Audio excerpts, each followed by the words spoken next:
kind of have to like take the full roundabout before you can exit. Yeah.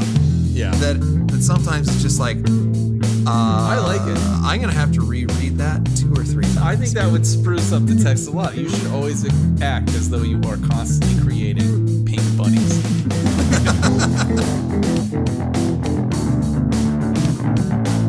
Hello everyone, and welcome back to the Wednesday Night Gentlemen Multimedia Empire official podcast. You are listening to a very special episode, number 43. On this show, we like to usually talk about comic books, movies, TV shows, video games, and everyone's favorite political discourse. But today, we're going to be talking about a book. I am your host, Tactic Angel, and with me is Midget Radio, my murderous socialist friend. Hello. How are you, Midget Radio? I'm good. I just pictured all of our many listeners immediately hitting the stop button. A book? A book? Why?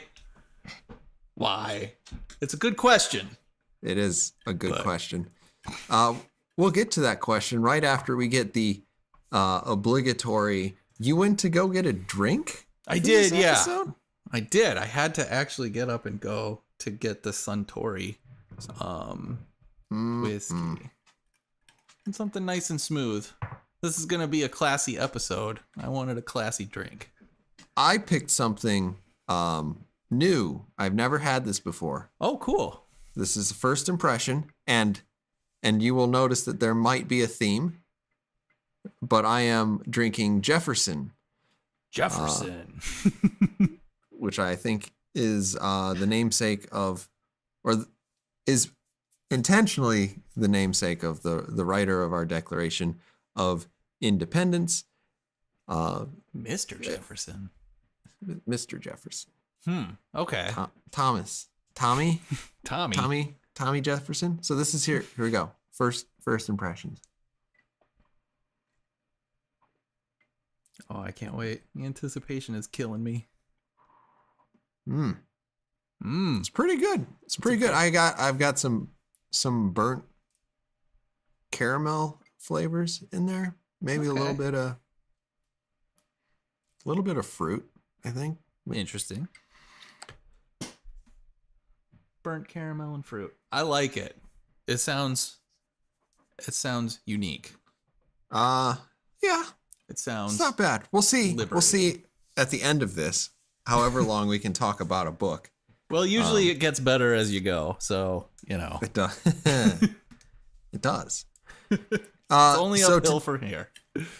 So today we're talking about a book. More than 5 years ago, a book called Free Will came out. This would be roughly akin to someone writing a book called Santa Claus who is a non-believer. Because the author does not believe in the existence of free will. The author is, of course, Sam Harris, notable karate enthusiast, blogger, and neuroscientist in no particular order. Midget Radio, what is your first impression? Well, I should ask, first of all, why did you read this book? Because you were reading this book. I knew that was the answer. Well, I know. So, like, I've never, like, paid super close attention to Sam Harris. I'm aware of some of his arguments, and he's often counted among the new atheists of today, Dawkins and the late Christopher Hitchens. So I had never really like read any of his texts before. I was only like moderately familiar with some of his arguments, and was never like all that impressed. So I figured, I mean, with you already reading the book for whatever goddamn reason you decided to read it for, I figured this is at least an opportunity for me to give him a chance, I guess, to convince me of something. So, I read this book expecting somewhat to disagree with it. This is, I guess, part of my quest for like a black belt in intellectual honesty, I guess. I've seen Sam Harris and his podcast several times, and I've seen, to go back to some of what you were saying, I've seen documentaries that Dawkins has put out. Yeah. And the difference could not be much greater between presentation. Dawkins is kind of an asshole. He's willing to walk up to a pastor and basically compare him to, Adolf Eichmann and other Nazi propaganda people. Sure. And then on the other hand, you have Sam Harris. He seems to be a little bit more mellow. Harris, yeah. And I think Harris is the more thoughtful of this particular group of people. Yeah, I'd agree. Mellow and open. And honestly, he probably has a soothing voice. So it's not hard. It's not hard for me to listen to his podcast. Oh, that helps. And whatever. I respect the work that he does and his willingness to engage with people who disagree with him, and his willingness to say unpopular ideas and to try to support those with reason. This is not specific to his sort of evangelistic atheism, but more towards just general thinking stuff, because he does talk about other things. He's gotten himself into trouble a couple of times for being a little bit too analytical in spheres where people are 110% emotion and no brains whatsoever. Awesome. So I've been trying to do this. I guess it's kind of been because like 2016 and 2017 has been a couple of good years. Yeah, some amazing years for sure. For me intellectually. And it just basically comes down to, I've seen so many people go to pieces over stuff that is not going over to pieces worthy, and that it has led me to believe that, like, in order to not live in an echo chamber, I need to always be like sampling all sorts of ideas. Yeah, I'd say that's part of it. Yeah. So that's why I read the book. I know that you kind of joked with me a little bit about me reading this book. It is, what is it, like 15 pages long? Yeah, if that. 15 double-spaced pages. Well, at least he didn't use 16-point font, I thought. Right. Wasn't that obvious. It is a pretty short book, though. Mm-hmm. So it was not too terribly difficult for you to jump in and delay me making a wild and crazy ranty video by myself. So Midget Radio, since you have read the book, yes. Overall impressions, were there parts of it that you liked? I guess it's not really like, from reading something like this, it's not so much like whether I liked it or dislike it. There are like some moderately interesting points that he offers amid some, I think, very bad arguments. So I don't know. I mean, I think his central thesis is just incredibly flawed. But within that, I guess he makes some, fairly interesting points. I'm not sure how unique or enlightening they are at the end of the day. So I don't know. I guess I found it overall to be a little bit middling, and certainly I think an exaggerated argument that I don't feel he supports very well. So I don't know. That's my overall take, I guess. Well, we're not going to do the whole spoiler thing, because if anybody wanted to read this, they'd have read this book a long time ago. Yeah. So we're just talking about free will in general. Yeah. If you were to say that you liked a portion of the book, or found something to be intellectually engaging, because I would classify that as enjoying it. Okay. What part of that book would that have been? I mean, only the attention that he gives to the sort of biological underpinnings of a person's, I don't know, would you call it character or personality, or the things that, like, I guess somewhat define you, where your desires come from, why you may be a person who likes chicken better than beef. Like, it's interesting to think about the sort of biological underpinnings of that, and that things like that aren't really so much a matter of choice. So it does at least, he does at least pay some attention to questioning where some of these things actually originate from, and if it is sort of biological. And I think this is kind of his point. If the origins themselves are biological or biochemical or neurochemical or however the fuck you want to say it, those are things that we don't necessarily have any control over, and as such, how are we free beings in light of that? It's not a bad thing to think about.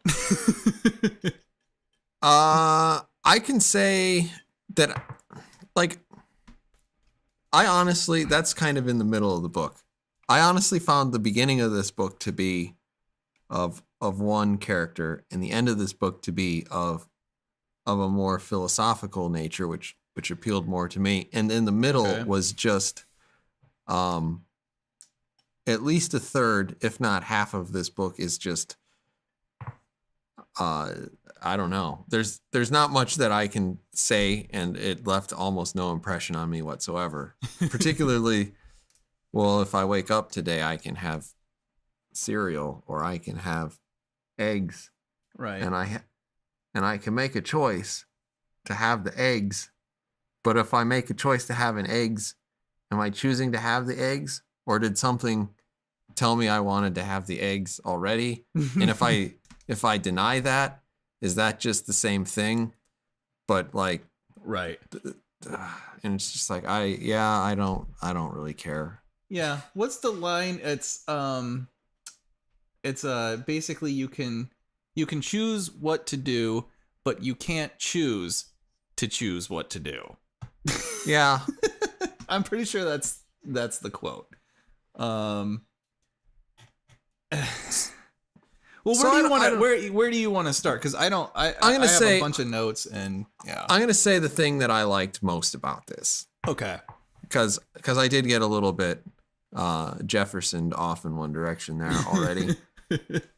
But I think his best argument in the book is a thought experiment, and thought experiments always appeal to me because they are quite simply just logical conundrums that you have to work through. Right. And probably one of the few times where critical theory and critical thinking can work together in a beneficial way. Okay.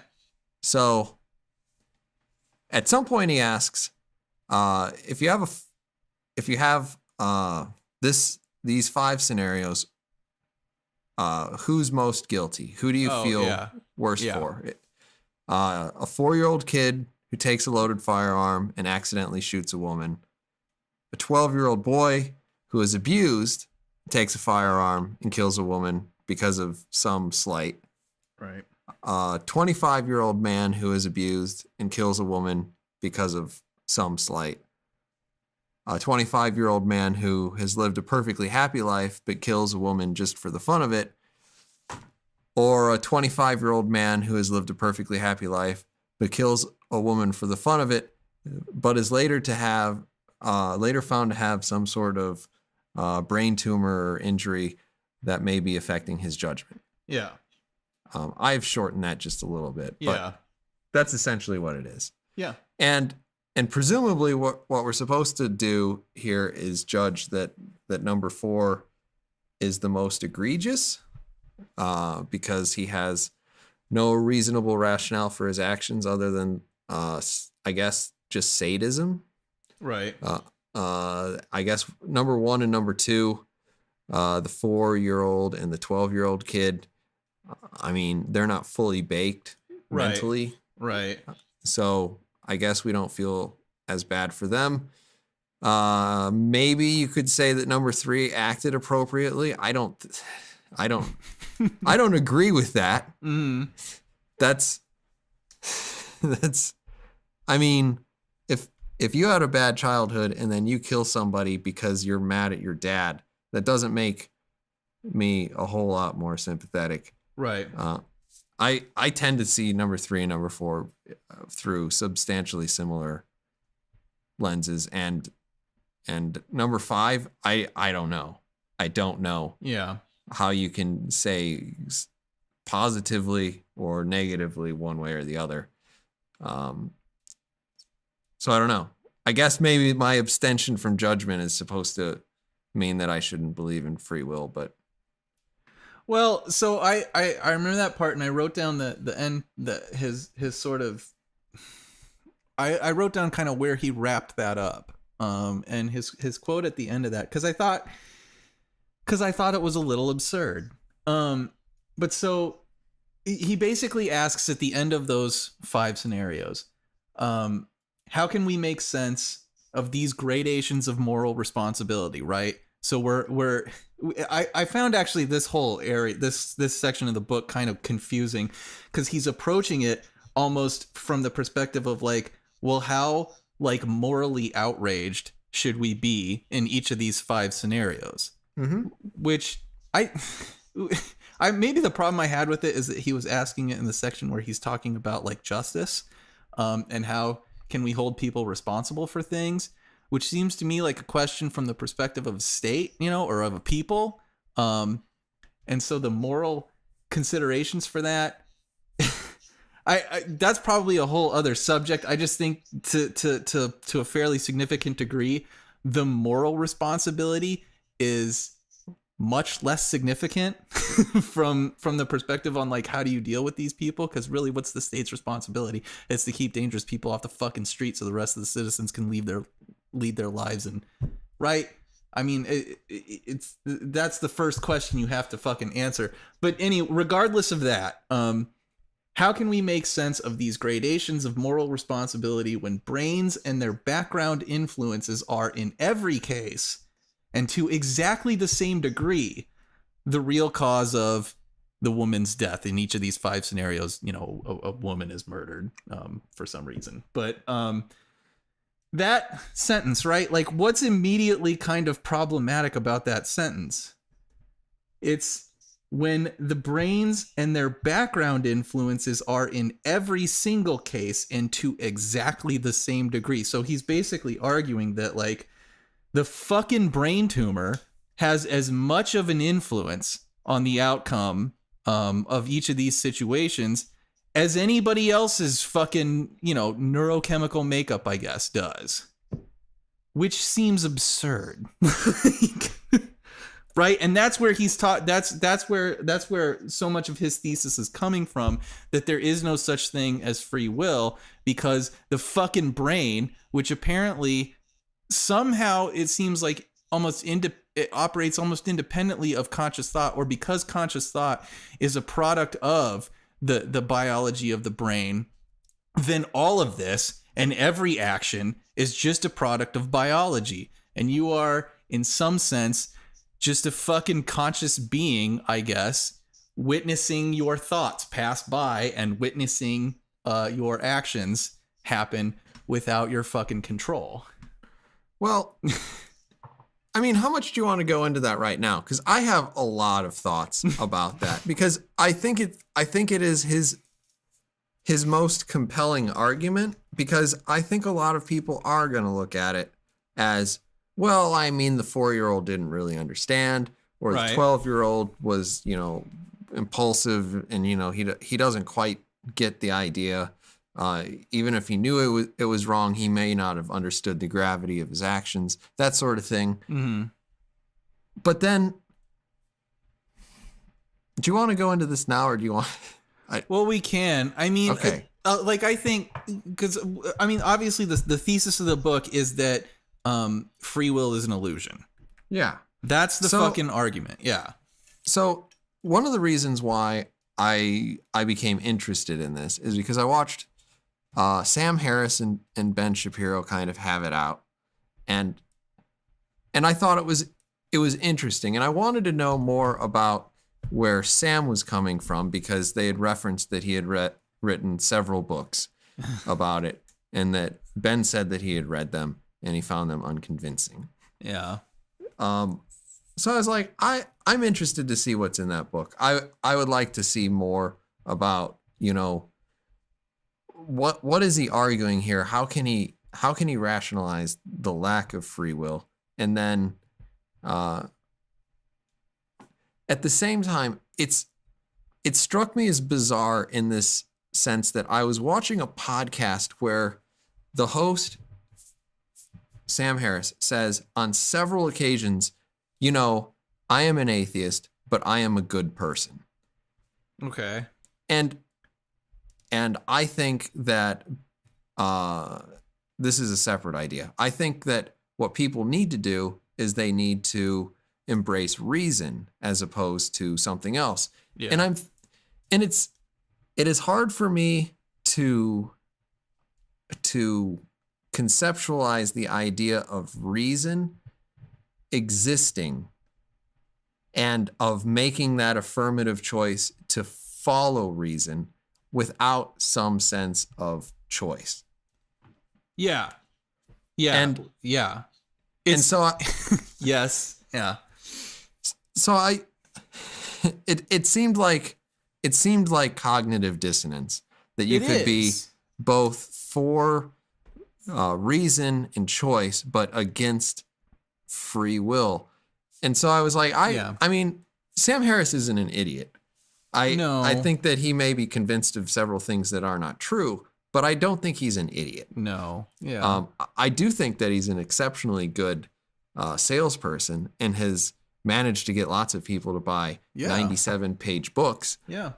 But ultimately, I open this up and I find a lot of stuff about what does it mean if a person has no control over their actions, essentially. Yeah. What good is justice? Why punish them? Whatever. Maybe there's a better way. Maybe this would lead to more compassion. And I immediately thought, in what world would that lead to more compassion? Yeah. Okay. No, finish your thought. Yeah. So, if you know even the smallest bit about dog breeding, you'll probably be able to explain why, like, beagles and retrievers don't usually bite. And if they do bite, they don't bite as hard as, say, like Dalmatians or pit bulls. Yeah. So, like, beagles are scent hounds, so they're bred basically to track based on scent. Retrievers are sport dogs, and they're bred to have a soft mouth. So you shoot a duck, they go out, they pick up the duck, they bring it back to you without, like, crushing it or eating it. Yeah.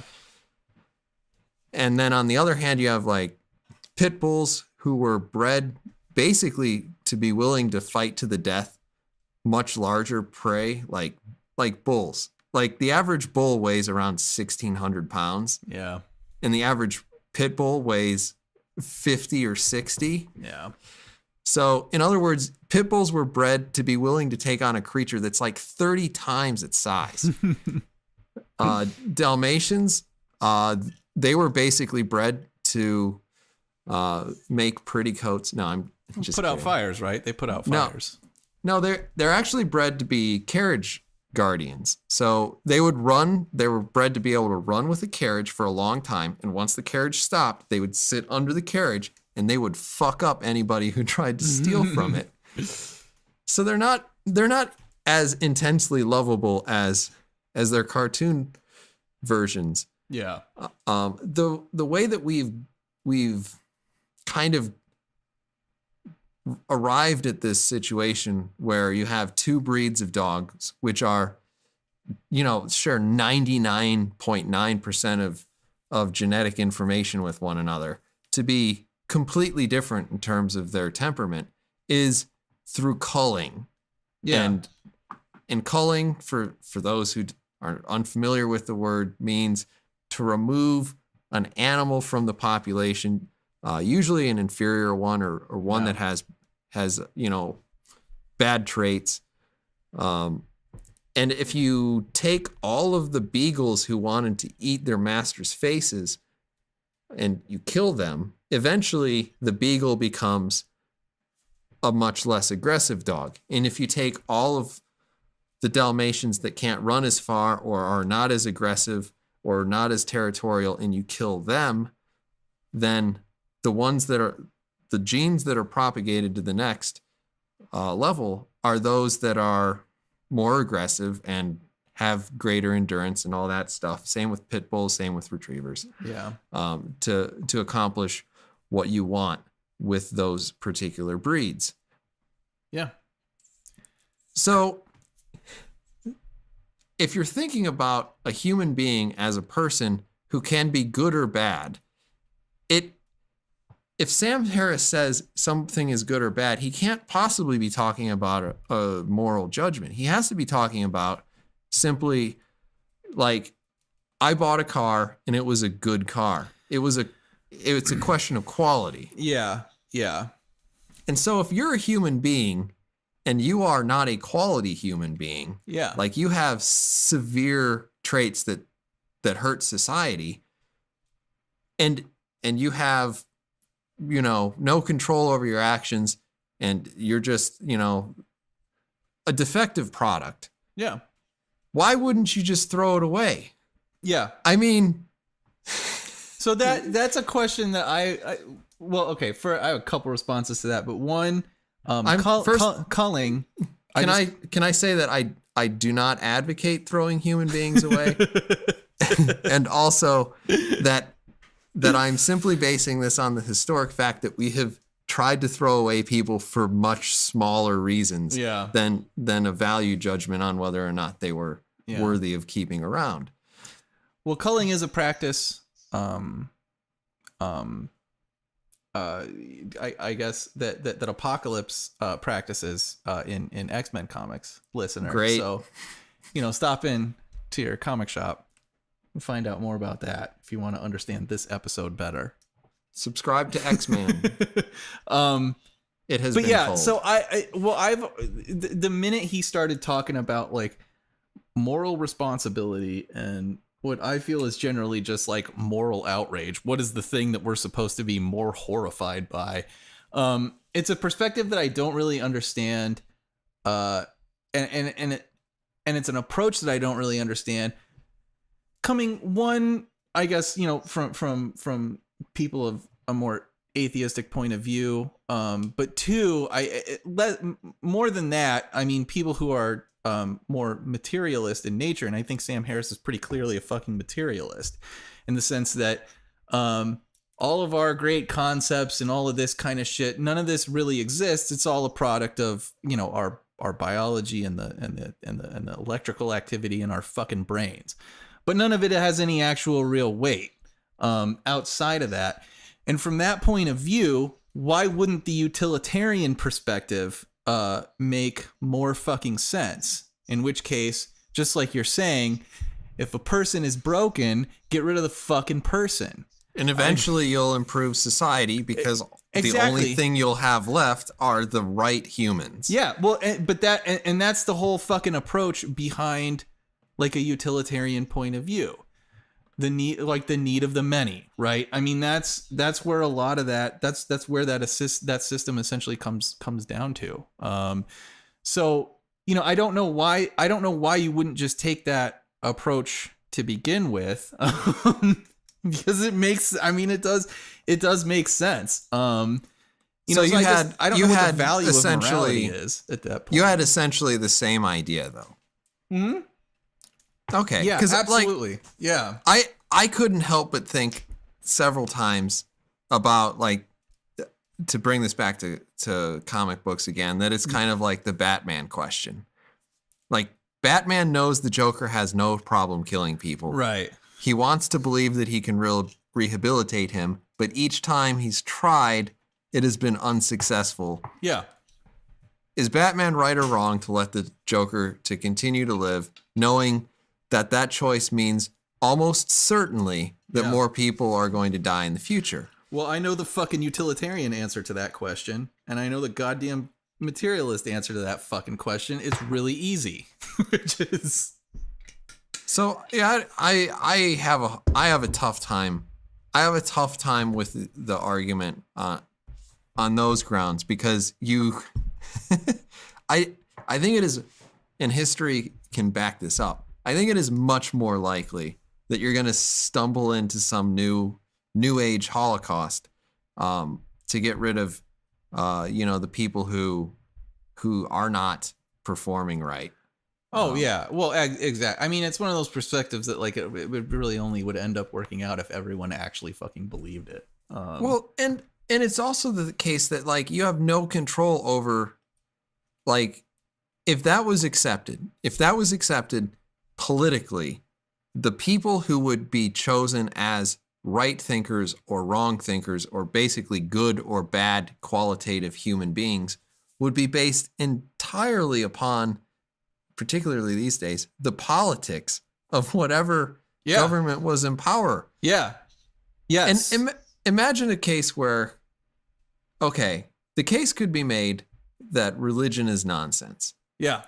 And that said, the adherence to religious principles and to the ethics that typically follow around religious principles, one might imagine that they were actually the reason why religion exists on a utilitarian level is desirable. Yeah. That is why it exists on a utilitarian level. That's why kings, particularly ancient kings, often describe themselves as gods. Or at least the emissary or speaker for right. them. Yeah. So, like, you take that and you're like, well, now if you end up with that government, they would have a pretty reasonable argument for getting rid of people like Sam Harris. And then on the other hand, you could have any other sort of government that had crazy ideas and decided they thought a certain race or religion of people, or religious people in general, were bad, or people who don't pay their taxes on time. Yeah. You go in late for that little sticker on your license plate. Sorry. Yeah. You're dead. So I don't know. I don't really like that, because I think even to accept just his straight up principle of like criminality as judgment of who's right and wrong. Yeah. Like there are pretty strong correlations between intelligence and or poverty in crime. Yeah. And I don't know that anybody would win over a lot of supporters saying we need to kill all of the poor people, or we need to kill all of the insert race people. No. Not unless they were all, unless they were speaking to the right type of club. Yeah. Then they're not going to find a lot of support in that. And even then, I think most of us are going to say, who aren't in that club, that's pretty fucking terrible. Yeah. And he never got to a point in this book where I said he has managed to resolve why I should choose, or why I'm compelled to automatically believe, because I can't choose, the moral path, say, as opposed to the eugenics path. Yeah. See, and yeah, well, and I think part of that is because he's utterly failed to address why the moral question even fucking matters in the first place. Because I don't see how it does. Like from a purely materialist point of view, I don't see how any of that makes any fucking difference. Because you are just asking, generally speaking, what's best for the state, or, you know, i.e. what is best for the most people. So I don't give a fuck if you have a brain tumor. You cannot be on the street. So, you know, I mean, you are a danger to everyone else. Yeah. And that's like, it's those pragmatic questions that would generally be of chief concern to someone who's asking these kinds of questions from the point of view of, you know, do people really have any control over their fucking actions? And if not, you know, what are we supposed to do with them?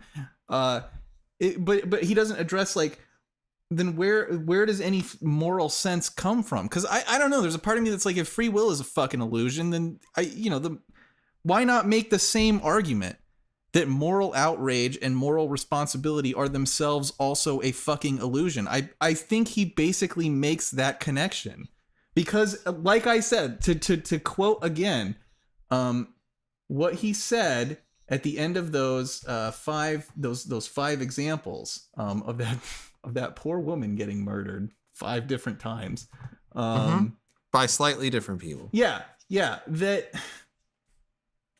God damn it! Now I lost it. It's his moral skill. Yeah, here we go. So yeah, that their actions, all 5 of these people who are in very different situations, who've murdered the same poor lady, that their brains and their background influences are in every case and to exactly the same degree the real cause of her death. Their brains, their past, their neurological chemistry all matter and all have the exact same fucking impact. The guy with the tumor and the guy who consciously decided to fucking kill this woman. And the 4-year-old. Yeah, and the 4-year-old. All equally affected by their fucking brain chemistry to make that decision.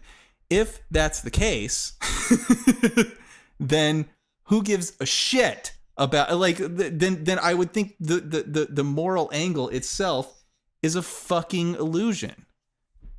It doesn't matter. Like, it doesn't matter. you get to a certain, like, consequential, essential thing. I mean, at the end of the day, a woman is dead. Yep. All 5 of them are going to fucking prison. All 5 of them need to be put away. Like, or killed, or whatever the state decides to do. Whatever. That's another cut. Like, I don't know, really, if you've got jails, you know, maybe you've got the ability to rehabilitate some people, and there is a pragmatic reason to do that. Is there? I don't know. There might be. I mean, to contribute to society, you know, like, you've got to have a fucking population. You've got to have people in the goddamn workforce. So if you can rehabilitate somebody to put them back into the goddamn economy, then yeah, you do that. But if you can't, then I think somebody would be able to argue successfully that the rate of recidivism is high enough to justify not giving people second chances. Well, yeah, but you'd at least have to measure, like, to some degree, right? Like, you know, but are there opportunities, like, that kind of that? I don't know, if the society was a lot more pragmatic, I think questions like that might be easier to answer, because, you know, particularly with the rate of recidivism and how many of these people are on drugs, and that, you know, they go to jail and they're on parole and they have nothing and no opportunities and nothing. I mean, of course they're gonna fall back into what they were fucking doing just to get by. Whatever. Maybe. That's a totally separate conversation. But I wanted to. So I did want to. I think the chief, like, the biggest Achilles heel in his argument here is his definition of free will. Because that, like, as I was reading the book, like, that, I kept butting heads with that. Like, what the fuck does he actually mean by free will? It's such a general term. It seems to me that there was a little sleight of hand there. That there was a little, we're playing fast and loose and cute with the rules. which is not okay. When you're making it's not okay when you're making an argument like this. But here's the closest thing I found to when he actually defines it. And I'm just going to read it straight out. Consider what it would take to actually have free will. You would need to be aware of all the factors that determine your thoughts and actions, and you would need to have complete control over these factors. So when I read that, that to me is less a definition of free will and more a definition of God, of some fucking omnipotent being who is neither influenced by anything, and who has complete fucking control over all factors of its existence. So like, I can't help the way I was raised, right? I have no fucking goddamn control over that whatsoever. I was born. Could have gone to bed when your parents told you yeah. to. I had these fucking parents. That's who I had, and that's who fucking raised me.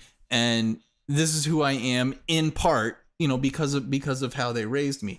But for Sam Harris, his definition would that right there already means I don't have free will because I had no control over how I was raised as a fucking kid. That is an asinine definition. that is an absolutely asinine and completely fucking impractical definition of free will. And I doubt, honestly, that it matches anybody's definition of free will. And when you create, if you're going to argue it from that perspective, then no, of course not. Nobody fucking has it. Nobody in the world has complete control over every aspect of their existence. So it's a stupid argument. Like, it's just an irrational argument. No, I think what you're saying is he's almost trying to construct an argument that he wins based on a semantic necessity. Yeah. Yeah. It's cheap as hell. And I don't think it, and again, I don't think it matches fucking anybody's definition of that term. Because what we're generally talking about is, do we have choices, and can we make choices, and do our choices fucking matter? And do they come from us? Like, and I don't think he's at all debunked that idea. He's just basically made the argument that we are not gods. And I don't know. I don't know who he's making that argument to. I don't know who was on the other side of that fucking fence. So, yeah, I get what you're saying. And I think part of what he uses to support this is at some point he goes into the idea that like ideas will just pop into your head. Yeah. And I don't know, like I work a fairly technical job, and every so often I will wake up at 3 a.m. and it'll be like, oh shit, or I have an idea. Yeah. And I have to like quickly try to, record it so that I don't forget what it is.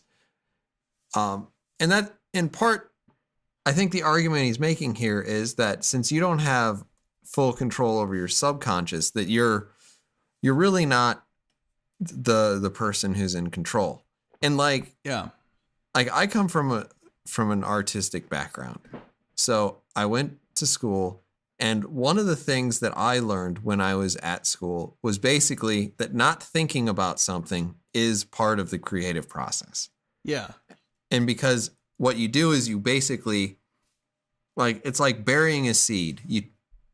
The soil is your mind, and you plant the seed and you walk away from it. You give it, just a little water, enough for it to kind of germinate on its own, and maybe something will sprout up. And sometimes that's just kind of what happens. I don't think that that's necessarily a refutation of free will. It's not. It's fucking clearly not. But it's not. know. It of course it flies in the face of his definition of free will, but it flies in the face of nobody fucking else's definition of free will. It's an absurdly high bar to try to meet as a human being. And at that point, like that is the biggest Achilles heel in this entire text. That definition is so absurd that it does, of course no one can meet it. You don't even need to fucking write a book about it. Just, here's my definition of free will. Guess what? Nobody can do this. Like, great. Fantastic. Thanks for that. Congratulations. It's an extremely exaggerated argument, and I think like this is this is the part that kind of gets under my skin a little bit, and this is the thing that and I get it to a degree, but this is where it just becomes so transparent that Sam Harris engages in these kind of fucking salesman tactics, which I understand he has to do to put food on the fucking table. That's great, but to make to write a book and title it Free Will, and market it as, here's the book that's going to prove that you all are living in a fucking illusion and that free will doesn't exist. Like, are you going to try to sell me a new car along with this? Because this it's completely full of hyperbole. The argument itself is fucking hyperbole. It's designed to be exaggerated so that it sells a bunch of fucking books, and so that it generates press. And then when you dig into it and you realize that this is the definition of free will, it just makes it look so transparent to me that that's what it's fucking designed to do.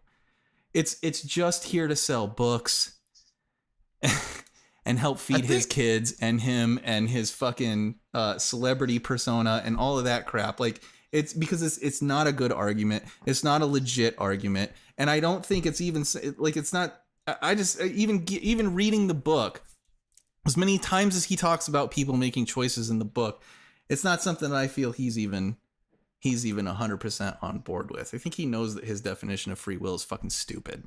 And nobody else agrees with it.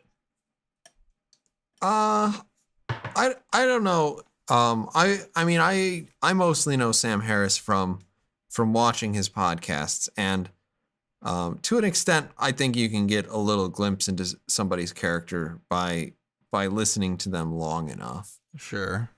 I mean, we're all a little bit of, I mean, even you and I are a bit caricatures, and we're nobody.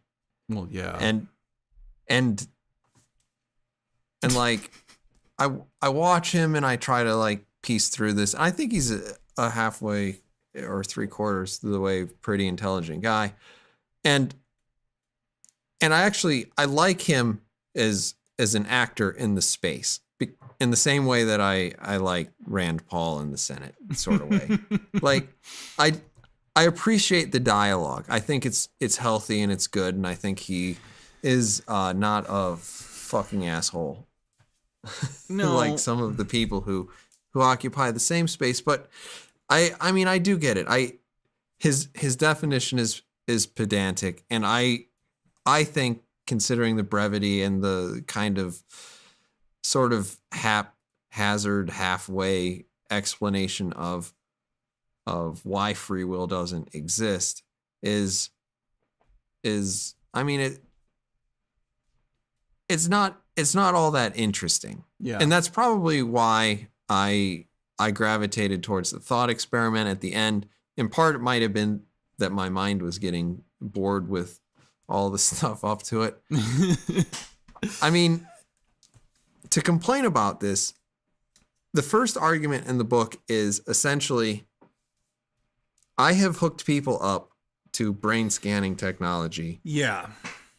And my brain scanning technology detects that people think about something before they act. And so, yeah. And my initial response to that in my head was, as I do not move at the speed of light, yeah, it seems by definition necessary. So I wanted to, I actually have that page pulled up right now, because I wanted to highlight that particular experiment, which has been cited before, in arguments like arguments that Harris is making. So I'm gonna, if you don't mind, I will read it for the benefit of our listeners, because even and again, it's given a grand total of really one paragraph, the description of this particular I think that one paragraph experiment would fall safely within the bounds of fair use. Right. All right. So so if you don't mind, I'm going to read this because I definitely have questions about it, and I kind of don't totally understand how this experiment was even carried out based on this description. I'm going to drink while you do it. Okay. So this is an experiment from a physiologist named Benjamin Libet. I'm going to say it's Libet. I don't know if the pronunciation is right or not. But Benjamin Libet famously used EEG to show that activity in the brain's motor cortex can be detected some 300 milliseconds before a person feels that he has decided to move. Another lab extended this work using functional magnetic resonance imaging. So here's the experiment. Subjects were asked to press one of two buttons while watching a clock composed of a random sequence of letters appearing on a screen.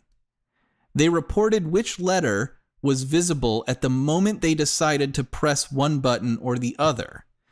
The experiments found two brain regions that contained information about which button the subjects would press a full 7 to 10 seconds before the decision was consciously made.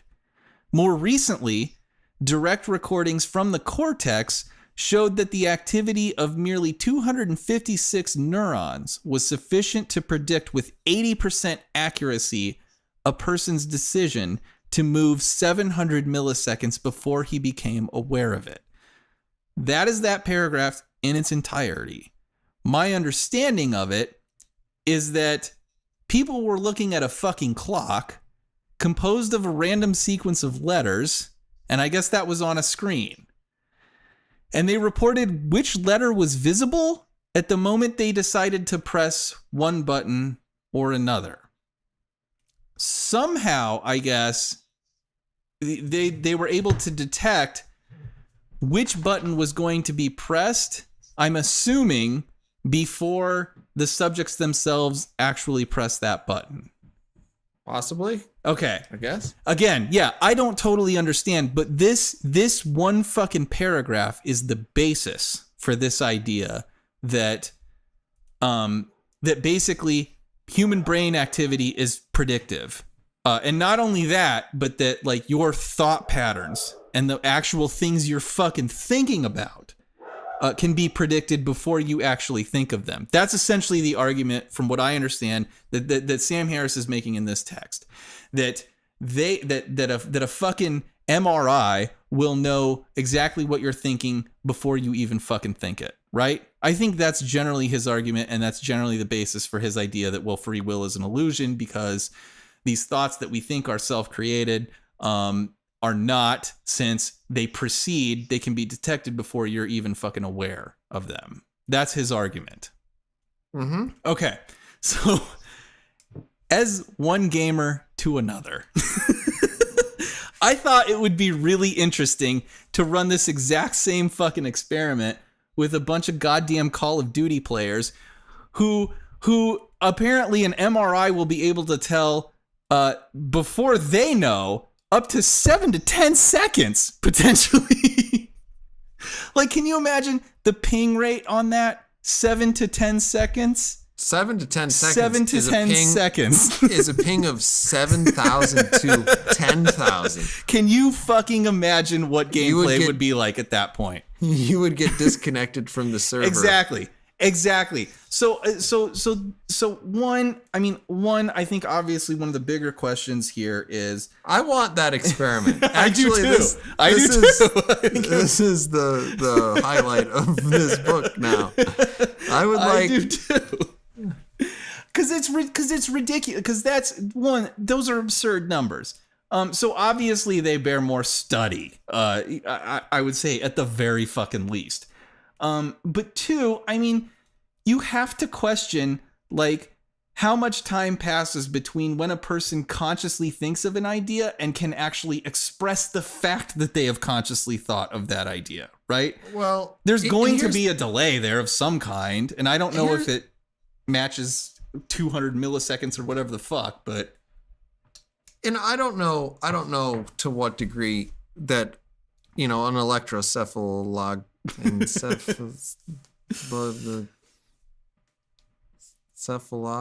electric machine, electric EEG, and an electro. I can't do this on whiskey. Anyway, EEG. I don't know the degree to which an EEG can differentiate between the decision portion of the brain to press a particular button. Yeah. And the holy shit, this is boring. Why am I looking at random nonsense? Yeah. Section of the brain. Yeah. So I don't know. I thought it was, because when I looked at it, I thought this chapter of the book should have just said, "Trust me, I'm a doctor." Yeah. It basically, because I mean, this is one. I'm not familiar with this fucking experiment. I have heard of it before, but only as a tool for people who want to argue basically that a free will doesn't exist.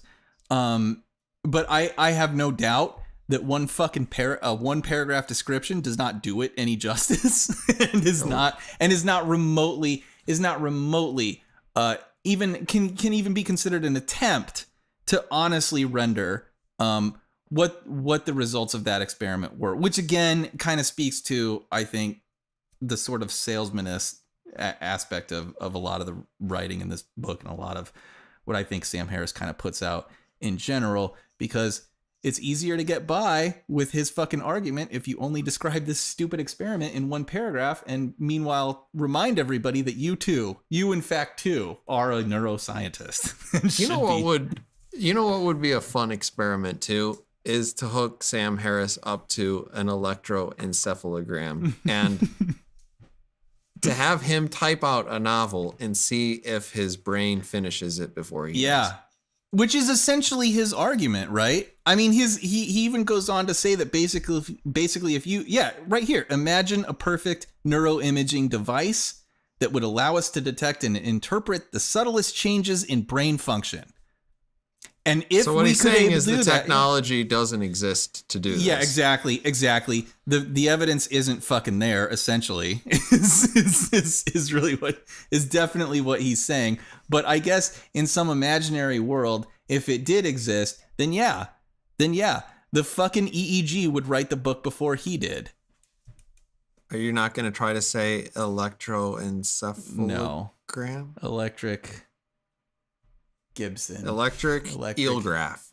Gibson SG is no. I don't know. I don't want to even try. But yeah, so I mean, the experiment, while the results are like mildly compelling, it's hard to make any kind of rational or thoughtful judgment on it based on what little of it is in this actual book. And for so much of his argument, I think to rest on top of that, it just makes the rest of the book weak, basically. I definitely don't think that he should have led with it, because I predicted, well, when I see that he led with it and sort of like the nail is already in the coffin attitude that came after that, I felt that he thought that it was his strongest, most compelling argument, as opposed to what I thought was the strongest, most compelling argument, which was basically the last one, before he started going on and on about what he could do other than finish the book. Yeah. I need this to be at least 2 more pages. It doesn't surprise me that he led with this. I mean, a lot of this is appeal to authority, basically. It's the simplest fallacy in the fucking world. And it's something that I think people like Sam Harris, who are a little bit lazy in their rhetoric, will absolutely rest on. He went to fucking Harvard. He's got his piece of paper. So that should be enough, right, to convince you that he knows what he's talking about. These are a bunch of scientists. They did a fucking experiment. Are you a scientist? No. Then shut the fuck up. This is all gospel. Like, yeah. I guess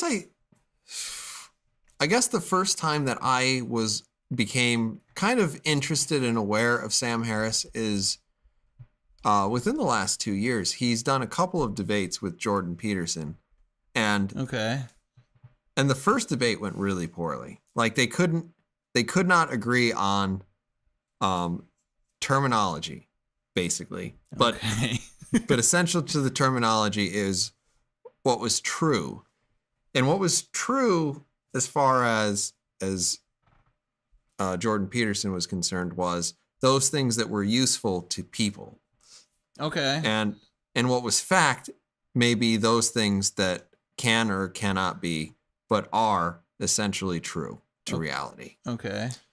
And so I don't know. I became interested in that, and I've listened to several of his podcasts since then, and I often can't help but think that a lot of his arguments are intellectually lazy. Yes. Yeah. And again, I don't mean to disparage the man, but the rhetoric is absolutely wanting. Absolutely, I think in the large part. So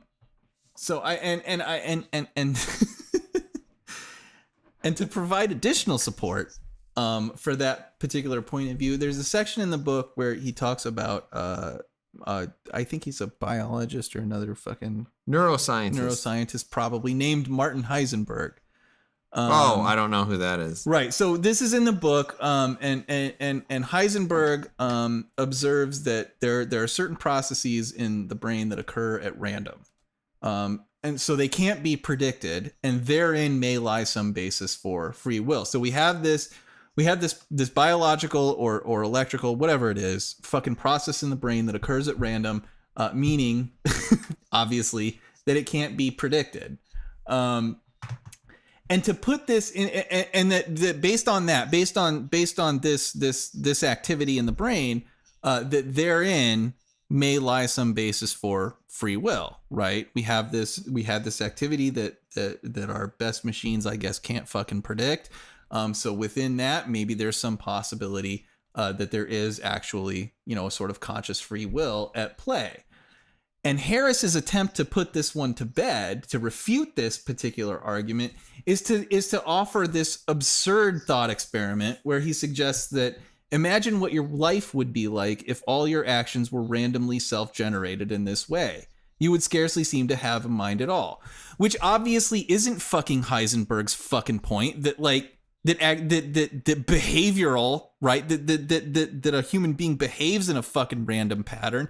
That's obviously not the fucking point he's trying to make. He's just trying to make the argument that there are these processes and they cannot be predicted. They seem to occur at random, and therein may lie some sort of mysterious agent, some sort of mysterious sort of evidence of the possibility that free will exists in the human mind. And Harris lazily takes that to an absolutely absurd extreme, suggesting instead that Heisenberg is almost arguing that human beings fucking behave at random.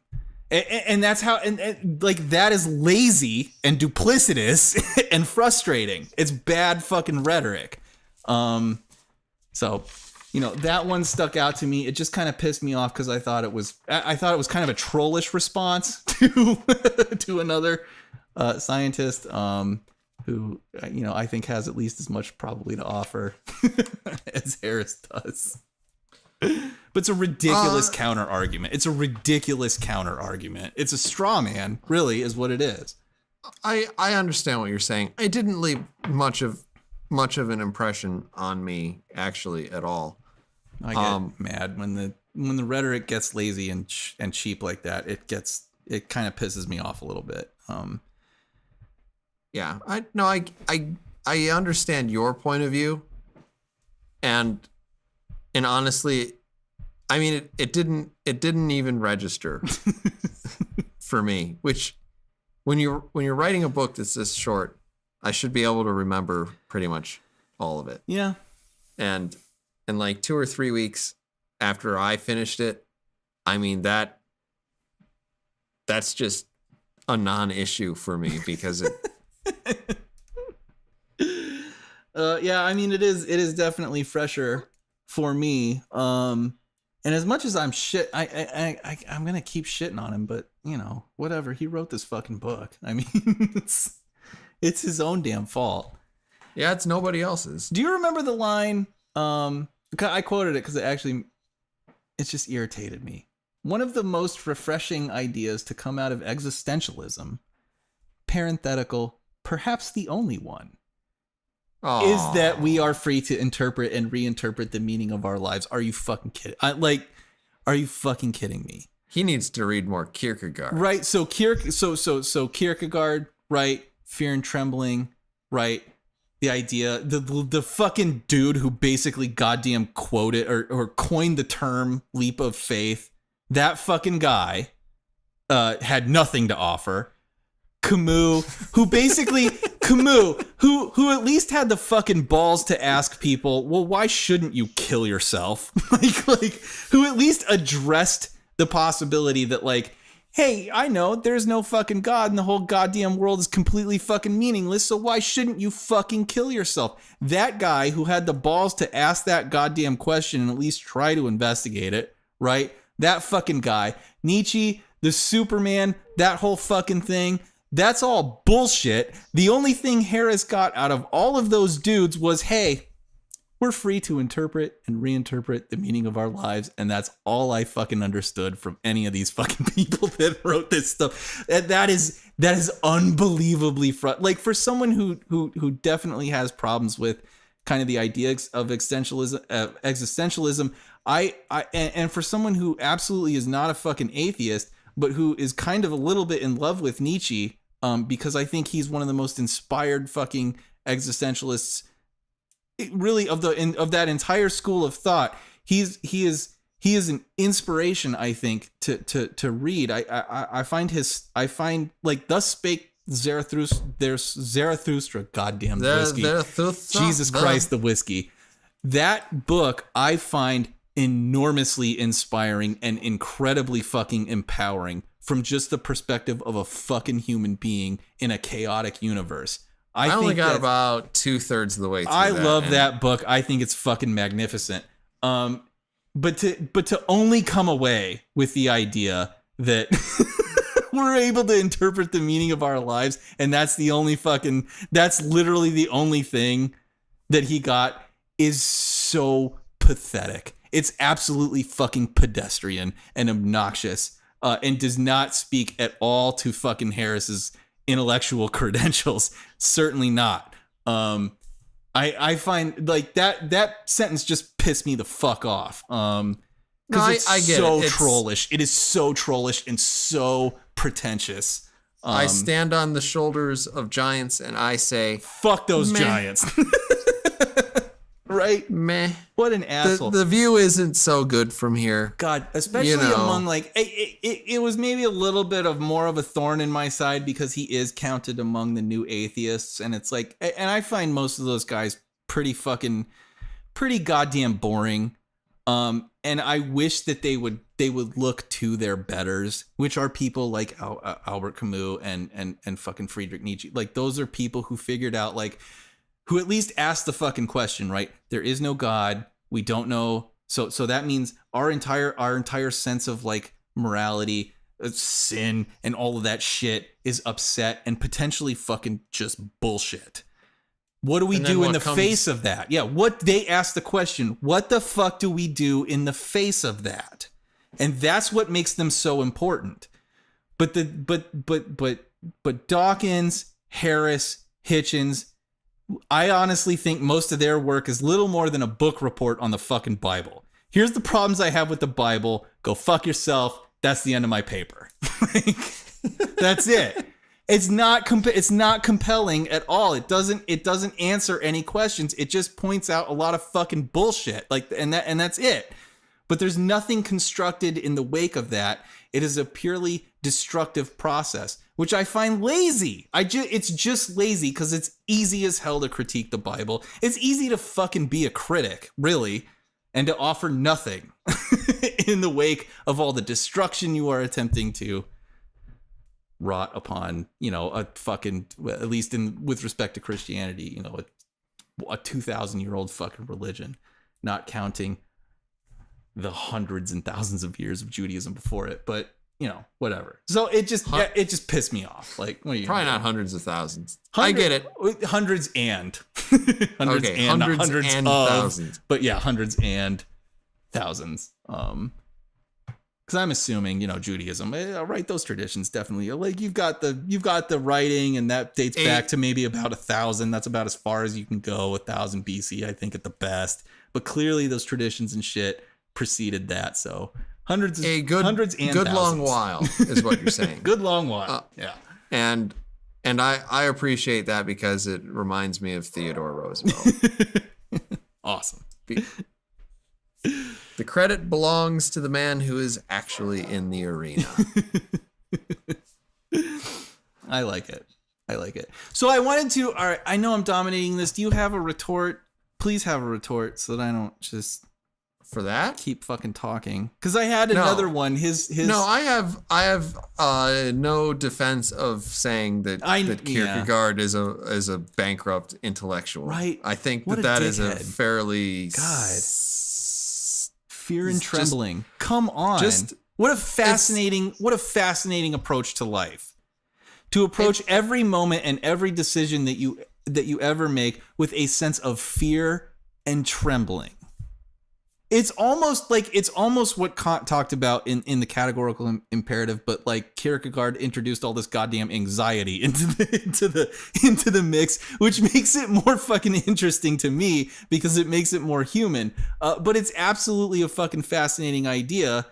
God damn it. And to just fucking shit on it because you're alive and he's not is really frustrating. But, you know, what are you going to do?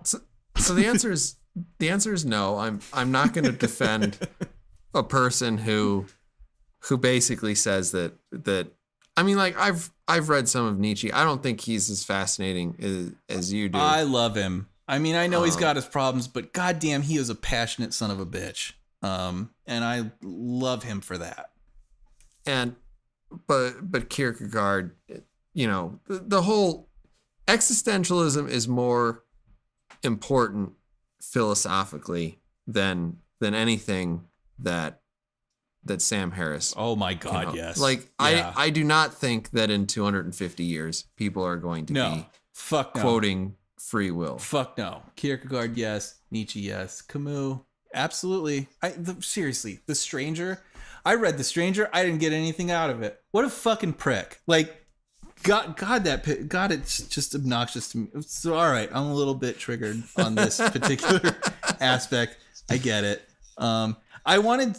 Sorry, do you have another point you want to make before I just continue to shit? No, I'm just going to let you keep going. All right. So, I actually found as well Harris's lack of introspection kind of remarkable.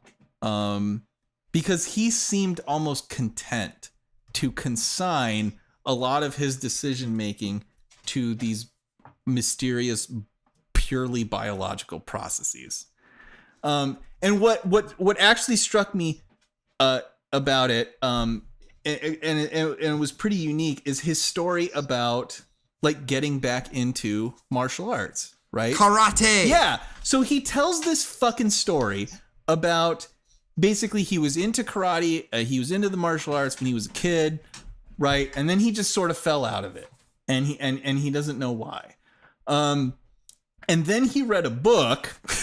Again, he doesn't know why, because I guess he just decided to do it, but he doesn't know why he decided to do it. He didn't. Right. He didn't really decide to do it. He just So he read this. He did fucking it because book. his brain said so. He read this fucking book, and then he decided to get back into it and start training. And he doesn't know why. Like, he doesn't know why that fucking book affected him at all. Can't say really anything about that. He just decided to get back into it. And what struck me as kind of unique about it is that it's interestingly a story that absolutely matches my own, where I was into karate. I was taking like taekwondo actively for a long time when I was a kid. Yeah, you were a nerd. And then around junior high, I fell out of it. And then started reading X-Men books. And literally a year ago, I started to get back into it. And I know I can fucking tell you exactly why that happened. Exactly why. I was into Taekwondo as a kid for a long time. I was taking it. I was into it when I was living in Texas, and then we moved to Illinois, where I met you, and my life took a turn for the fucking worse. And then and I was everything was sunshine and roses. Yeah, and then I met Tactic grade. Angel, and it was a total shit show. But I was still taking it, and I was taking it at the fucking Four Seasons in our hometown. And I knew it was in junior high when I fell out of it, and there were kids in junior high that were also at the Four Seasons playing fucking basketball and other shit like that, and they started making fun of me because I was taking Taekwondo. And that's why that's one of the bigger reasons why I fell out of it, because I was a stupid junior high school student and I didn't want to be fucking ostracized by my peers at that time. That was enough to push me out of it, because I was a fucking pussy and I was easily influenced by, you know, the thoughts and opinions of my peers, like any other fucking 12-year-old piece of shit. And now I'm in a situation where I'm living in a different place, and actually what got me back into it was the fact that there are weirdly martial arts dojos and studios on almost every fucking block where I live. And I was just always seeing them all the fucking time. And I was like, shit, I really like that. I still really love that stuff. I think it's apparent that I love fucking Jean-Claude Van Damme and consider him a childhood hero. And he's a huge part of the reason why I got into it in the first place. It was canceled. Oh God, that's really depressing. Really depressing. Wow, that's really depressing. But anyway, the point is that, like, I can point to the fucking, and I got back into it, right? Because it was available. It's something I've always liked. And now I don't give a shit what junior high school kids think of me, right? I don't fucking care. So I'm free to pursue it. Like that, those are the fucking reasons, right? But if you read his story, it's, well, I fell out of it and I don't know why. And I read this book and I don't know why. And then I got back into it and I don't fucking know why. Like, right? That is a shocking, I think, lack of fucking introspection. Even an attempt to try to fucking figure out why he fell out of it in the first place, why he got back into it. It's naive. It's ridiculously naive to not investigate those motives beyond, well, it's just electrical activity in my fucking brain. So what are you going to do except just sit back and bear the weight of all the decisions that I make without any fucking agency behind them? It's ridiculous. It's ridiculous, and I don't fucking believe him. Like, I don't believe him. I know he knows why he fell out of it. I know he can probably explain why he found that book interesting and why he decided to get back into it. He's just not fucking doing it. Like, it's just laziness. I think part of it is not so much that he doesn't. I think that you could get to a point where you could overanalyze and be like, well, I don't understand. Like, I understand why I bought this sandwich. Right. But yeah. Do I understand why I wanted to buy this sandwich? Do I understand? I had like several different choices. Yeah. Even at this one particular sandwich stand, and there were like 4 or 5 other sandwich stands. Yeah. Did I thoroughly? You know, it's stupid. It's stupid. Maybe it's a ham sandwich and you just like ham and you don't know why you like ham. And the fact that you don't fucking know why you prefer ham to turkey is apparently the reason that you don't have any free will, which is ridiculous. Like, it's weird to even carry it out further, right? Because you would think that, like, because it almost feels like he's making the argument that, like, that conscious intervention of any like biological impulse means fucking nothing. And it's weird to me to try to even make that argument where we're a species that, like, I know that I want to drink fucking Coke and eat chocolate cake every day. And I don't do it because I know that that's bad. I know that that's bad for me. I know that I would die pretty fucking quickly if that was my entire goddamn diet, right? So it must be a conscious intervention. The fact that I know that shit is bad for me, but I want it just the same. I can control that want and stuff it the fuck back down and try to eat a salad, which is really hard for me to do. I would submit that his consistent advocacy that he is a good person, in a way that is not specifically like I am a functionally acceptable human being. I would submit that is probably good evidence that he does not completely disagree with the idea that free will exists insofar as the ability to choose and the ability, you know, what everybody else thinks free will is, Yeah. other than the definition that's included in this book. I think what's interesting, what's weird about it is when you reverse like those impulses a little bit, right? So the body is desiring something that is bad for it, because it tastes good, right? And the conscious author, the conscious agent of that body is denying those impulses because it knows that those things are bad. The reverse of that, though, I think is a little bit more interesting, where you have a body, right, whose evolutionary fucking goal is to at least goddamn survive and probably fucking procreate. But in the middle of that, you have a conscious agent who does not value life, who does not see the fucking meaning of life, who is fucking depressed and can't figure out what's even worth fucking living for. That's weird to me, because if for anybody who's ever experienced any kind of legit depression, it's a rational process. It's a rational and logical process to arrive at the decision that life is fucking meaningless, and that all of the toils that you undergo as a human being trying to make it from birth to fucking death, it all just ends in death anyway. So why continue suffering? That's a logical, reasonable, and rational fucking conclusion to come to. And for some people, it's actually really shockingly, depressingly, and terribly and awfully fucking easy to arrive at that fucking decision, to arrive at this nihilistic point of view, and to consider the possibility that let's point out that the professionals typically would say that this is not a rational decision. Well, it's only irrational in the sense that, you know, you think, I don't know. It's not a completely irrational process, but the point I'm trying to make is that it is weird. It is weird for this to be a biological process, right?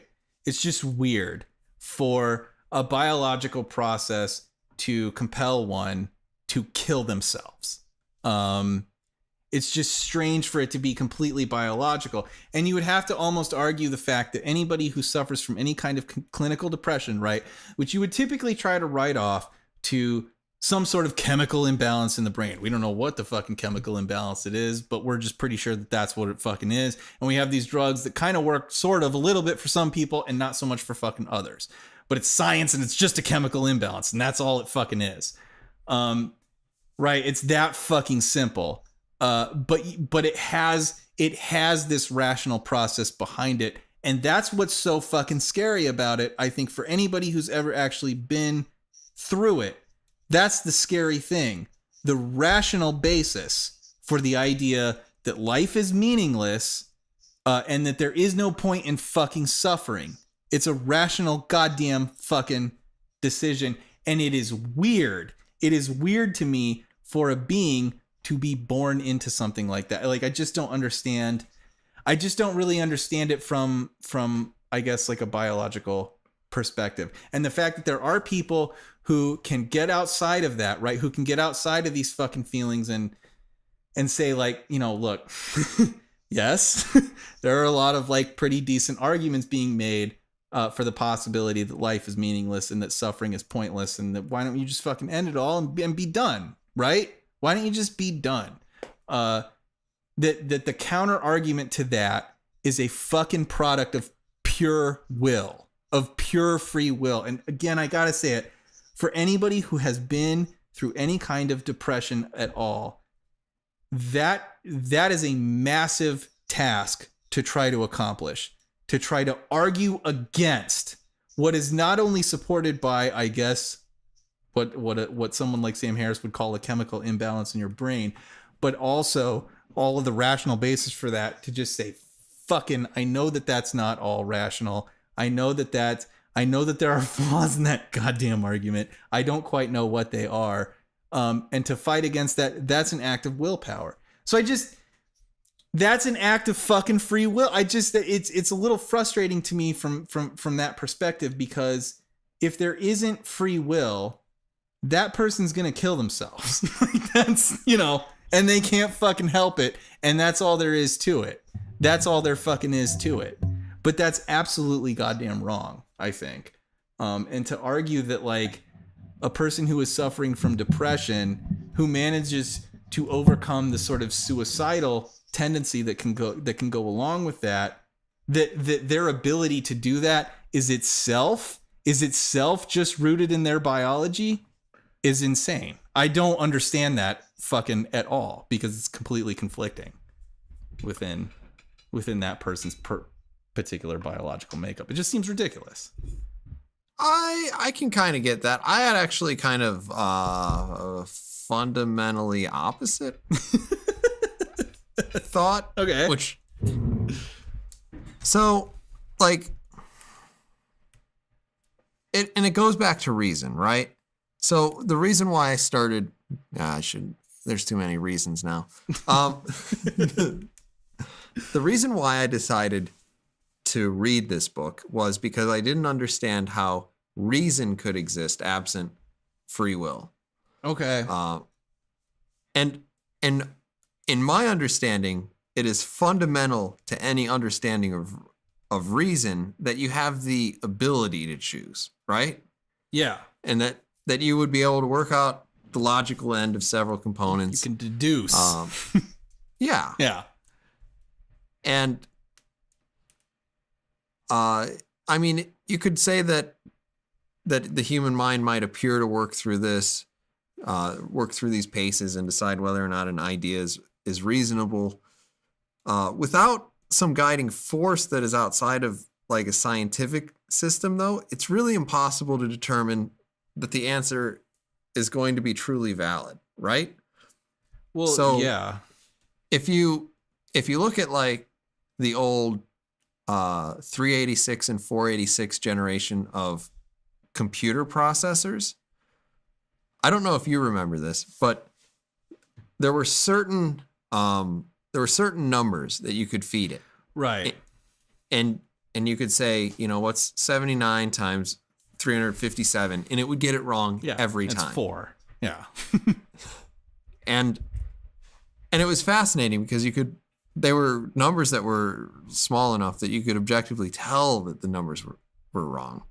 And like, no matter how many times you asked it, it would always get it wrong. Yeah.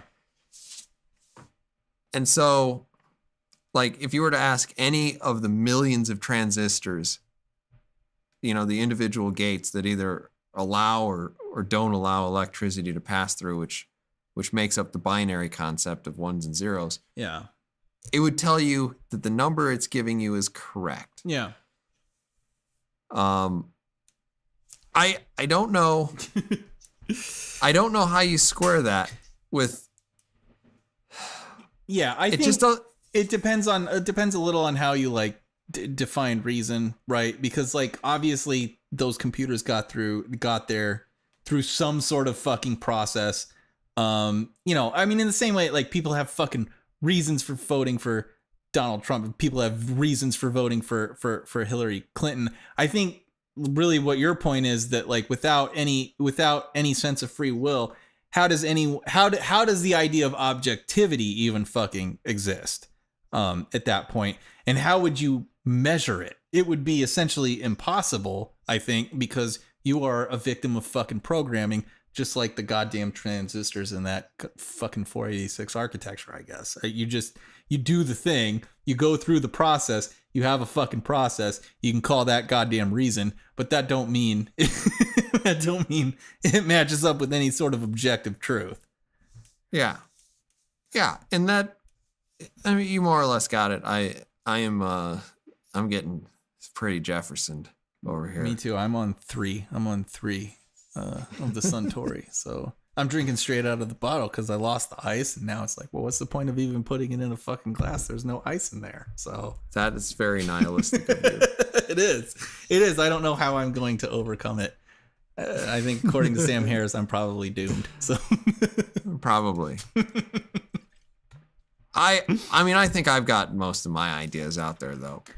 I think I have as well. I think like, so when you said earlier, we'll maybe beat this horse for a little while, But when you said earlier that Harris had gotten in trouble for saying some things that were like maybe true on an analytical level, but not so much on like an emotional level, like that I found that sort of interesting, because that would connote, in some sense, that he is like a little bit brave, right? That he's like willing to make statements that can be considered potentially rationally or objectively true in some sense, but so entirely fly in the face of a more emotional contingent, that to do that, I think is fair to suggest that would be an act of bravery. That's what I was thinking about, at least as you were talking about that. And this book actually struck me as incredibly cowardly. And the reason behind that is because it is really his investigation of, or his at least brief consideration of the moral component of the idea that, that free will might be an illusion. So we've already touched on this on this a little bit. But it is like an interesting question to me. I don't understand, really, if you reduce everybody basically to a series of biological processes, right? Where the fuck does morality come into that? If a person is just the sum of his biology and that's fucking it, what is even the fucking point? Like, what does that term even mean?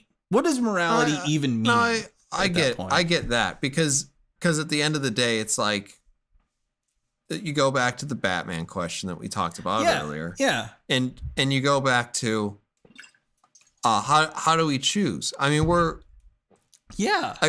if everybody is essentially acting in a way that is biologically necessary and that they have no control over it whatsoever, then who's to say what the moral way of getting rid of somebody? Exactly. There's not it's not even a fucking question at that point, because at that I'm still questioning, what do you mean by morality? What the fuck does that mean? Well, how can there even be? Exactly. I don't think it exists. Like, I don't think it's there. The things that you're talking about have no value. Yeah. Right. So isn't it a cowardly point of view at that? Because most people believe in a sense of morality, in a sense of right, capital R right and capital W fucking wrong. That these are universal. That these things can be delineated on a sort of universal scale. You get on Twitter, you can find people who think it's definitely that there is a right and a wrong. Exactly. Fucking exactly. So really, his argument would seem to lean into the idea that itself is an illusion, but he doesn't go into that. And that's what strikes me as so fucking cowardly, because he knows his fucking audience isn't gonna follow along on that ride. Because they do think there's a fucking right and wrong. There are things that are okay to do and things that are not okay to do, and things that we should be morally outraged by and things that we should celebrate. And so to not follow that line of thought into that particular argument, and to not then challenge the basis of whether there even is a legitimate concept of morality, or whether that itself is a fucking illusion, strikes me as unbelievably cowardly. And so it surprises me that he leans into anything that might be considered questionable or controversial, because I didn't get that sense in this book. I think he made a stupid argument that was designed to sell books and based it on a definition that is completely irrational.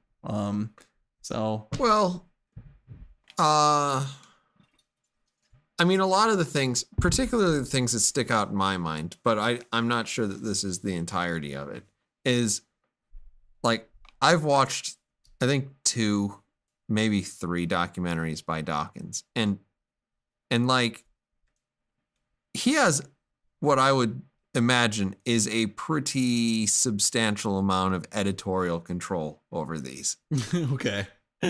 And he manages to still make himself look like just a huge asshole. Yeah. Yeah. And I remember one of the things that he said specifically was like something like, look at these women singing in church. They're basically terrorists. Yeah.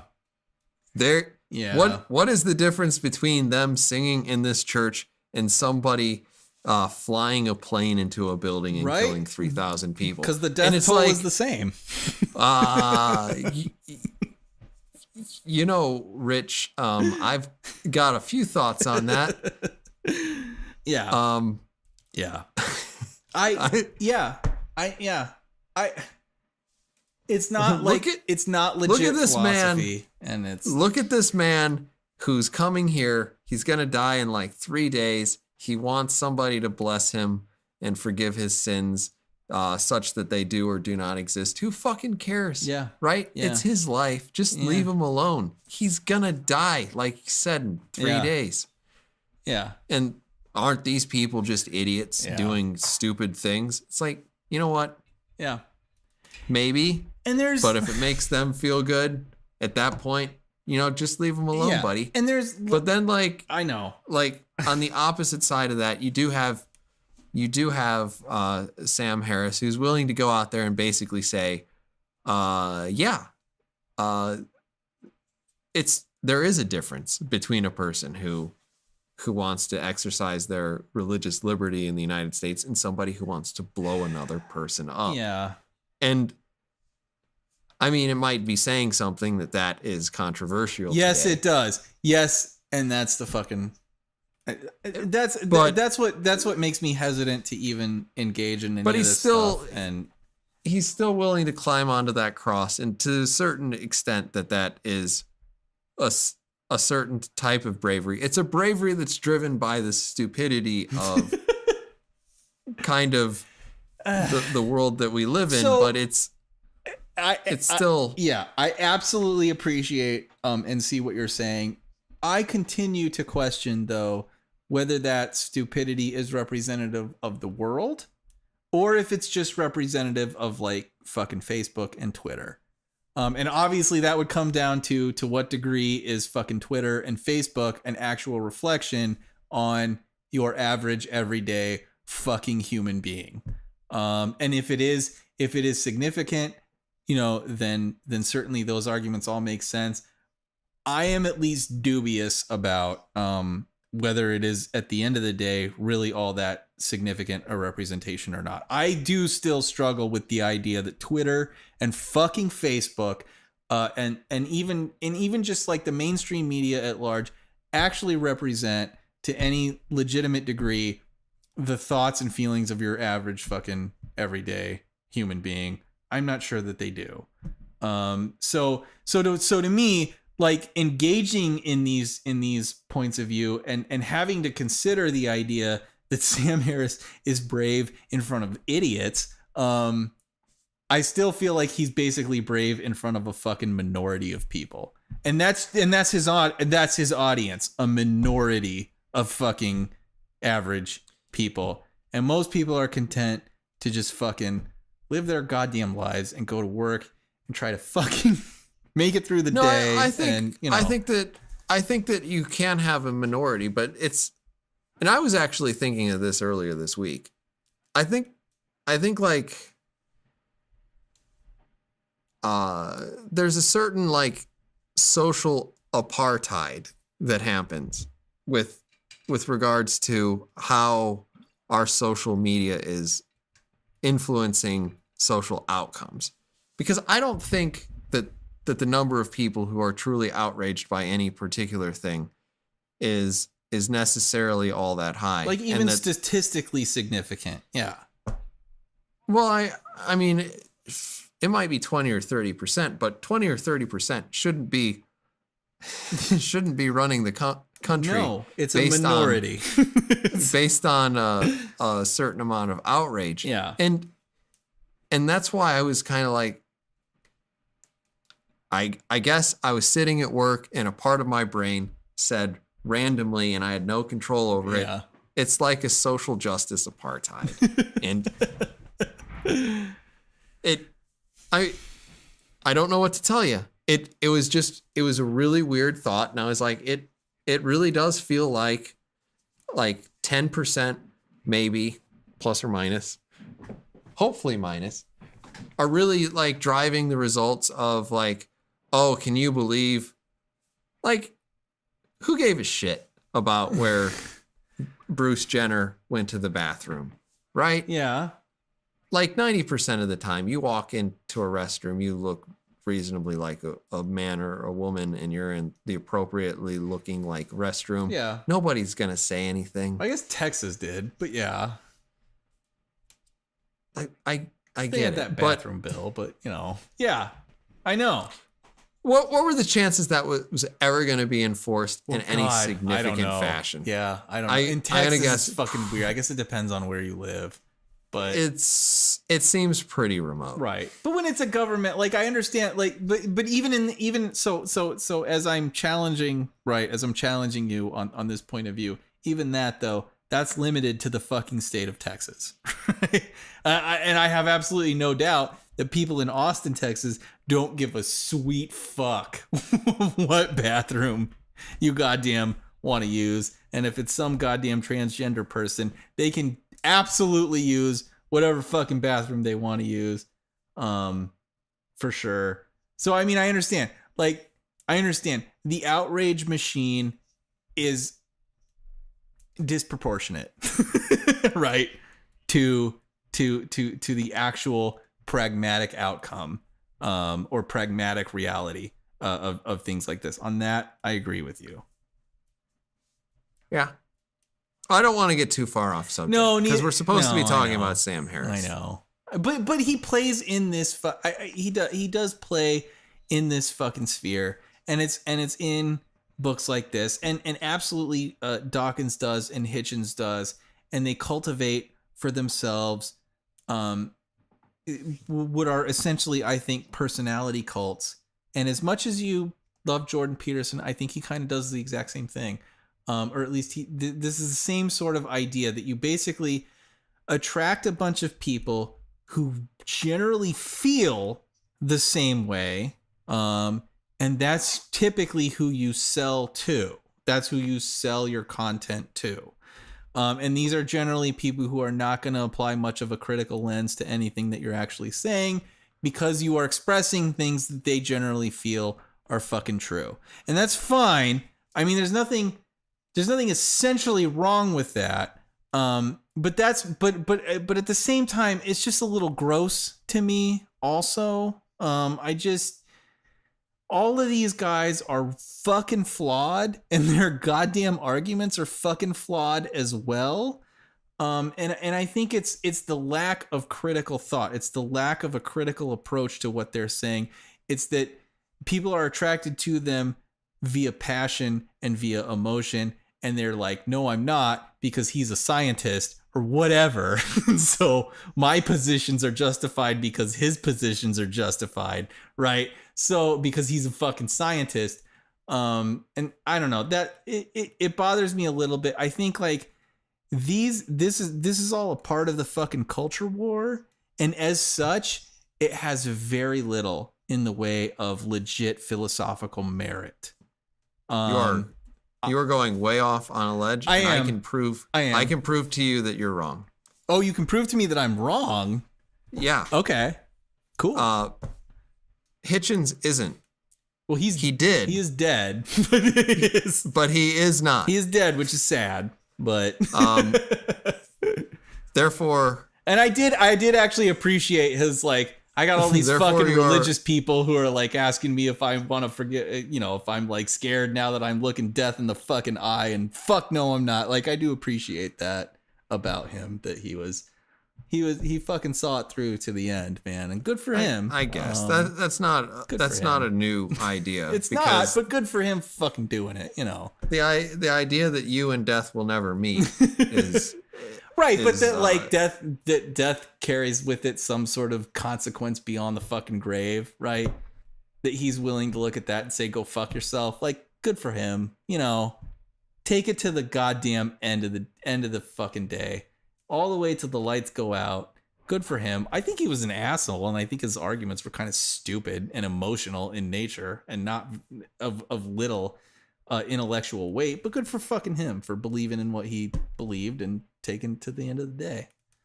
Well, that is quite the endorsement. I think that we have pretty well jumped the shark at this point. Probably. But I'm enjoying the conversation, as drunken and as whiskey influenced as it is.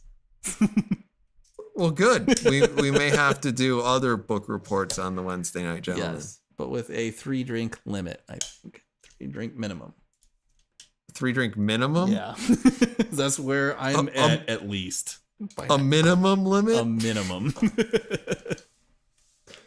Whew. I'm at least there right maybe we should just start the episode like two drinks now. in. You probably should. It'd be a lot more fun that way. Yeah, we're already on the interstate. No on-ramp. It's just 65 miles an hour to the end of the show. Fuck yeah. We're going to call that one, though, episode number 43 of the Wednesday Night Gentleman Multimedia Empire official podcast. Please give us a like if you've enjoyed this video. Subscribe to our channel if you want. You can also find us on Twitter, where we are at WNG_MME_OPC, or head on over to Facebook, where we are simply the Wednesday Night Gentlemen. Thank you, everyone, for listening, and we will see you on episode number 44 of this podcast. Bye-bye.